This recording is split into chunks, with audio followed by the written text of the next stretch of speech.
السلام علیکم ناظرین، آپ دیکھتے ہیں ہم لوگوں کے مسائل پہ بات کرتے ہیں اور ان کی آواز کو آپ لوگوں تک پہنچاتے ہیں۔ آج ایک ایسی بہن میرے ساتھ موجود ہے جو کہ کافی پریشانی کے عالم میں ہمارے پاس آئیں اور ان کے جو بھی مسئلے مسائل ہیں آپ لوگوں تک پہنچاتے ہیں۔ السلام علیکم۔ وعلیکم السلام۔ اچھا بہن، مجھے بتائیے گا کیا مسئلے مسائل ہیں جن کی وجہ سے آپ پریشان ہیں؟ میرے ماں باپ دنیا سے گزر گئے، میں بالکل اکیلی ہو گئی ہوں۔ لوگوں نے مجھے بہت باتیں سنائی ہیں، دور کے لوگ تو کیا میرے رشتہ دار مجھے طرح طرح کی باتیں کرتے ہیں، ذلیل کرتے ہیں، لیکن میں نے کسی کی نہیں سنی۔ میں نے صبر کے ساتھ اسلام کے مطابق زندگی گزار رہی ہوں، لیکن اب برداشت نہیں ہوتا ہے، بہت زیادہ باتیں ہو رہی ہیں۔ میں چاہتی ہوں کہ کوئی اچھا انسان ہو جو مجھے ذلت بھری زندگی سے نجات دلائے، کہ اسلام کے مطابق میرے ساتھ نکاح کرے، مجھے اپنے گھر میں رکھے۔ ناظرین، یہ بہن چاہتی ہیں کوئی ایسا سنسر پرسن جو ان کے معاملات زندگی اور ضروریات زندگی دونوں کو بہتر طریقے سے پورا کر سکے اور ان کو ایک اچھی لائف دے سکے۔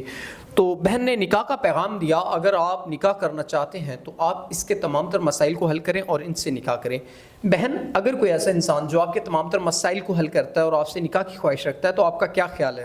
جی بالکل، میں نکاح کر لوں گی۔ ناظرین، یہ بہن نکاح کر لیں گی اگر کوئی ایسا انسان جو ان کے معاملات اور ضروریات زندگی دونوں کو پورا کر سکے۔ تو امید کرتے ہیں کوئی ایک انسان ہی نکاح کرے گا۔ تو اس کے ساتھ اپنے میزبان نواب احمد کو دیں اجازت۔ خدا حافظ۔